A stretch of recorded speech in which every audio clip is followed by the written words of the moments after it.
Assalamualaikum warahmatullahi wabarakatuh. Perkenalkan, nama saya Aurelia Vanatalita dengan NIM 15211171341 dari Prodi Keselamatan dan Kesehatan Kerja Fakultas Vokasi Universitas Airlangga tahun 2021. Kali ini, saya akan mempresentasikan laporan praktikum mata kuliah Dasar Hiperkes dan Keselamatan Kerja dengan topik identifikasi bahaya dan resiko serta pengendalian resiko. Tujuan dari praktikum ini adalah yang pertama, mahasiswa dapat mengidentifikasi potensi bahaya dan resikonya dengan melakukan observasi pada aktivitas di lingkungan rumah. Yang kedua, mahasiswa dapat membuat rekomendasi pengendalian resiko yang sesuai dengan hierarki pengendalian resiko. Alat dan bahan yang digunakan pada praktikum ini adalah yang pertama adalah kamera dan yang kedua adalah lembar observasi. Metode yang digunakan pada praktikum kali ini adalah metode observasi. Selanjutnya, pada bagian hasil, pada tabel hasil tercantum aktivitas, potensi bahaya atau hazard, resiko, pengendalian resiko, dan foto aktivitas. Saya menemukan 3 aktivitas di lingkungan rumah yang memiliki potensi bahaya atau hazard. Yang pertama, aktivitas pekerja pada home industri pembuatan donat. Yang kedua, aktivitas pekerja pada pembangunan rumah. Yang ketiga, aktivitas pekerja pada tempat laundry. Terdapat 5 jenis potensi bahaya yang saya temukan. Yang pertama, ergonomi, mekanik, fisika, kimia, dan terakhir, psikologi. Dapat 5 pengendalian resiko yang sesuai dengan hierarki pengendalian resiko. Yang pertama, eliminasi. Yang kedua, substitusi. Yang ketiga, modifikasi engineering. Yang keempat, administrasi. Yang terakhir adalah APD atau alat pelindung diri. Pengertian potensi bahaya atau hazard dan resiko. Potensi bahaya adalah sesuatu yang berpotensi untuk menyebabkan terjadinya insiden yang berakibat pada kerugian. Resiko adalah kombinasi dan konsekuensi atas suatu kejadian berbahaya dan peluang terjadinya bahaya. Jenis hazard. Yang pertama, hazard ergonomi adalah bahaya yang disebabkan oleh hubungan antara aktivitas kerja, penggunaan alat atau fasilitas, dan lingkungan kerja yang tidak baik sehingga menyebabkan cedera atau penyakit pada pekerja. Yang kedua, hazard kimia adalah bahaya yang disebabkan oleh terhirupnya atau terjadi kontak antara manusia dengan bahan kimia yang berbahaya. Yang ketiga, hazard fisika adalah bahaya yang disebabkan oleh temperatur udara yang terlalu panas maupun dingin, keadaan udara yang tidak normal, dan juga polusi suara. 4. Hazard mekanik adalah potensi bahaya yang disebabkan oleh benda atau proses kerja yang bergerak dan menimbulkan dampak seperti benturan, terpotong, tertusuk, tersayat, tergores, jatuh, atau terjepit. Yang kelima, hazard psikologi adalah potensi bahaya yang berkaitan dengan aspek sosial psikologi maupun organisasi di lingkungan pekerja yang dapat memberikan dampak terhadap fisik dan mental pekerja. Aktivitas ketiga adalah aktivitas pekerja pada tempat laundry. Hazard ergonomi, posisi tubuh yang membungkuk pada saat menyetrika dalam waktu yang lama. Resikonya, membungkuk dalam waktu yang lama dapat menyebabkan nyeri leher, bahu, dan kerusakan sendi. Membungkuk dalam waktu yang lama juga dapat menyebabkan rasa sakit dan nyeri dalam waktu yang panjang. Pengendalian risiko yang dapat dilakukan adalah yang pertama, eliminasi, menghilangkan kebiasaan membungkuk pada saat menyetrika. Jika sedang menyetrika, pekerja harus mempertahankan postur tubuh yang benar. Tubuh harus tetap tegak, tetapi apabila tubuh terus tegak akan terasa lebih lelah daripada membungkuk. Yang kedua, substitusi, mengganti kursi dan meja yang digunakan untuk menyetrika. Tinggi meja harus disesuaikan dengan ketinggian pekerja supaya pekerja tidak membungkuk. Yang ketiga, modifikasi engineering, memodifikasi meja dan kursi yang digunakan. Menggunakan meja dan kursi yang ketinggiannya dapat diatur sesuai dengan kemauan kita. Yang keempat, administrasi, memberikan batas waktu dalam menyetrika. Pekerja harus mendapatkan waktu istirahat, memberikan pengarahan kepada para pekerja mengenai bahayanya postur tubuh yang salah pada saat menyetrika. Yang kelima, APD. APD yang dapat digunakan adalah cable chair, alat untuk penopang postur tubuh sehingga postur tubuh akan tetap tegak saat menyetrika. Hazard ergonomi yang kedua, posisi berdiri saat menyetrika. Resikonya, berdiri terlalu lama pada saat menyetrika dapat menyebabkan rasa lelah pada betis, menyebabkan kesemutan dan gangguan lutut. Pengendalian resiko yang dapat dilakukan adalah yang pertama, eliminasi, menghilangkan kebiasaan berdiri pada saat menyetrika. Menyetrika dapat dilakukan dengan posisi duduk. Yang kedua, substitusi, mengganti kebiasaan berdiri saat menyetrika dengan posisi duduk, mengganti meja dan kursi yang sesuai dengan ketinggian bekerja agar pekerja nyaman saat menyetrika dan tidak harus berdiri. Yang ketiga, modifikasi engineering, memodifikasi meja dan kursi yang digunakan, menggunakan meja dan kursi yang ketinggiannya dapat diatur sesuai dengan kemauan kita. Yang keempat, administrasi, memberikan batas waktu dalam menyetrika. Pekerja harus mendapatkan waktu istirahat, memberikan pengarahan kepada para pekerja mengenai bahayanya postur tubuh yang salah saat menyetrika. Yang kelima, APD, posisi berdiri terlalu lama pada saat menyetrika dapat menyebabkan gangguan pada lutut dan tumit, sehingga APD yang dapat digunakan adalah deker lutut dan deker tumit. Hazard ergonomi, posisi membungkuk dan mendongak saat menjemur pakaian. Resikonya, posisi membungkuk dan mendongak pada saat menjemur pakaian tentu dilakukan secara berulang kali.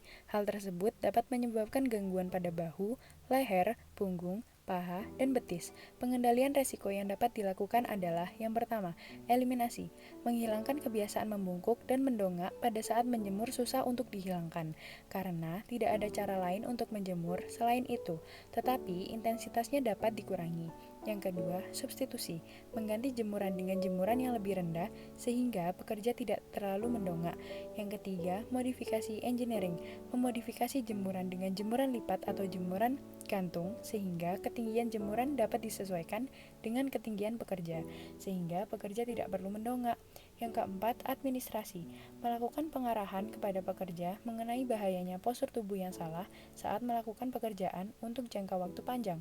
Yang kelima, APD, mendongak dan menunduk secara berulang kali dapat menyebabkan neck syndrome dan juga gangguan pada lutut, sehingga APD yang dapat digunakan adalah penyangga leher. Namun, penyangga leher ini harus digunakan ketika sudah ada tanda-tanda neck syndrome. Untuk mencegah gangguan lutut, pekerja dapat menggunakan deker lutut. Hazard fisika, suhu panas yang dihasilkan oleh setrika.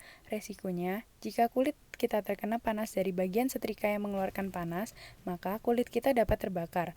Pengendalian resiko yang dapat dilakukan adalah yang pertama, eliminasi. Pekerja harus memfokuskan pikiran dan menghilangkan overthinking saat menyetrika, sehingga tidak akan terjadi kulit terbakar setrika. Yang kedua, substitusi. Pekerja dapat memposisikan setrika yang tidak membahayakan dirinya. Yang ketiga, modifikasi engineering, memodifikasi cover penutup setrika yang tahan panas agar saat setrika selesai digunakan dapat ditutup menggunakan cover itu. Yang keempat, administrasi, melakukan sosialisasi kepada pekerja mengenai pentingnya fokus pada saat bekerja agar tidak terjadi kecelakaan kerja. Yang kelima, APD. Hingga saat ini masih belum ditemukan APD yang dapat digunakan untuk menanggulangi hal ini. Pekerja harus fokus dalam bekerja agar tidak terjadi kecelakaan kerja. Hazard kimia, bahan kimia yang terkandung dalam pelicin pakaian yang digunakan pada saat menyetrika. Resikonya, bahan kimia yang terkandung pada pelicin pakaian dapat menyebabkan masalah kesehatan, seperti gangguan pernapasan dan iritasi kulit bagi kulit sensitif. Pengendalian resiko yang dapat dilakukan adalah yang pertama, eliminasi. Penggunaan pelicin pakaian dapat dihilangkan, tetapi pakaian akan lebih susah licin. Yang kedua, substitusi. Penggunaan pelicin yang mengandung bahan kimia dapat digantikan dengan pelicin yang menggunakan bahan alami sehingga aman untuk kulit sensitif dan gangguan pernapasan. Yang ketiga, modifikasi engineering, membuat pelicin pakaian dengan bahan alami seperti air hangat, baking soda, cuka putih, dan juga minyak esensial. Yang keempat, administrasi, melakukan pengarahan kepada pekerja agar berhati-hati saat menggunakan pelicin pakaian. Jangan terlalu banyak dalam menggunakannya. Menjelaskan bahaya dari pelicin pakaian yang mengandung bahan kimia. Yang terakhir, APD. APD yang dapat digunakan adalah pekerja dapat menggunakan masker saat menyetrika agar partikel kimia dari pelicin tidak terhirup. Hazard mekanik, aliran listrik yang digunakan saat menyetrika. Resikonya, aliran listrik yang rusak saat digunakan menyetrika dapat menyebabkan pekerja kesetrum, bahkan menyebabkan kebakaran. Pengendalian resiko yang dapat dilakukan adalah yang pertama, eliminasi. Aliran listrik tidak dapat dihilangkan karena listrik merupakan sumber utama dari proses menyetrika. Tetapi, kita dapat minimalisir resiko yang dapat menyebabkan kesetrum atau bahkan kebakaran, seperti kabel yang hampir putus atau terbuka. Yang kedua, substitusi. Penggunaan setrika dapat digantikan dengan setrika listrik uap tanpa kabel. Tetapi setrika ini memiliki harga yang jauh lebih mahal dibandingkan dengan setrika listrik biasa. Yang ketiga, modifikasi engineering. Pekerja dapat memodifikasi peletakan kabel olor dan juga memperhatikan kabel setrika saat menggunakannya, sehingga kabel setrika tidak terlilit. Yang keempat, administrasi. Melakukan pengarahan kepada pekerja agar selalu memperhatikan posisi kabel setrika dan juga mengedukasi pekerja agar langsung mengganti kabel setrika apabila sudah robek atau hampir putus. Yang terakhir, APD. Hingga saat ini masih belum ada APD yang dapat mengatasi masalah tersebut dengan baik. Penggunaan sarung tangan tidak saya sarankan karena akan menghambat pekerjaan dan juga membuat pekerja merasa tidak nyaman. Hazard mekanik, hanger pakaian yang sudah patah dan tajam. Resikonya, hanger pakaian yang sudah patah dan tajam dapat mengakibatkan luka pada tangan. Pengendalian resiko yang dapat dilakukan adalah yang pertama, eliminasi. Hanger yang sudah patah dapat dihilangkan agar tidak membahayakan pekerja yang menggunakannya. Yang kedua, substitusi. Mengganti hanger yang sudah patah dengan hanger yang baru. Yang ketiga, modifikasi engineering. Memodifikasi hanger dengan bahan yang lebih baik sehingga tahan banting dan tidak mudah patah. Yang keempat, administrasi. Melakukan pengarahan kepada pekerja untuk rajin mengecek hanger yang telah digunakan. Apabila sudah banyak yang patah, sebaiknya diganti. Yang kelima, APD. Tidak ada APD yang dapat mengatasi masalah ini selain kehati-hatian dari pekerjanya sendiri. Selanjutnya, hazard psikologi. Melakukan aktivitas yang sama dan berulang-ulang seperti menjemur dan menyetrika. Resikonya, melakukan aktivitas yang sama dan berulang-ulang seperti menjemur dan menyetrika dapat menimbulkan rasa bosan dan memicu stres pada pekerja. Pengendalian resiko yang dapat kita lakukan adalah yang pertama, eliminasi. Proses menyetrika dan menjemur yang berulang-ulang tidak dapat dieliminasi, tetapi pekerja dapat meminimalisir kebosanan dengan cara bekerja dengan mendengarkan musik. Yang kedua, substitusi. Kita tidak dapat mengganti aktivitas berulang pada proses setrika dan menjemur. Yang ketiga, modifikasi engineering. Memodifikasi setrika menjadi otomatis sehingga dapat bekerja sendiri, tetapi alat itu tentunya membutuhkan biaya yang lebih banyak sehingga perlu dipertimbangkan kembali. Yang keempat, administrasi. Melakukan pengarahan kepada pekerja. Jika sudah merasa lelah atau bosan, sebaiknya melakukan peregangan otot agar tidak kaku. Yang kelima, APD. Tidak ada APD yang dapat mengatasi masalah ini. Hazard psikologi yang kedua, adanya konflik antar pekerja. Resikonya, terdapat konflik antar pekerja dapat mengganggu jalannya pekerjaan karena pekerja akan menjadi tidak fokus dan sulit berkomunikasi dengan pekerja yang lain. Pengendalian resiko yang dapat dilakukan adalah yang pertama, menghilangkan konflik antar pekerja dengan tidak menggabungkan urusan pekerjaan dan urusan pribadi. Yang kedua, substitusi. Kita tidak dapat mengganti rekan bekerja karena tidak sesuai dengan ketentuan tempat kerja. Kita harus menerima siapa saja yang menjadi rekan kerja kita. Yang ketiga, modifikasi engineering. Memodifikasi rekan pekerja sehingga tidak hanya itu-itu saja yang menjadi rekan kerja kita. Yang keempat, administrasi. Melakukan penyuluhan kepada pekerja untuk tidak memiliki konflik antar pekerja dan konflik di lingkungan pekerjaan agar tidak mengganggu aktivitas bekerja. Yang terakhir, APD. Tidak ada APD yang dapat mengatasi masalah ini. Kesimpulan, dapat disimpulkan bahwa setiap aktivitas dan lokasi pekerjaan pasti memiliki hazard dan risiko yang berbeda-beda. Begitu pula pengendalian hazard dan risiko yang berbeda dan perlu diterapkan guna mencegah terjadinya kecelakaan kerja.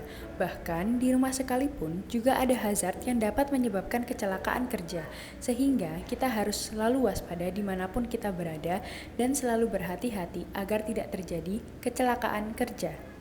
Sekian yang dapat saya sampaikan, kurang lebihnya mohon maaf. Wassalamualaikum warahmatullahi wabarakatuh.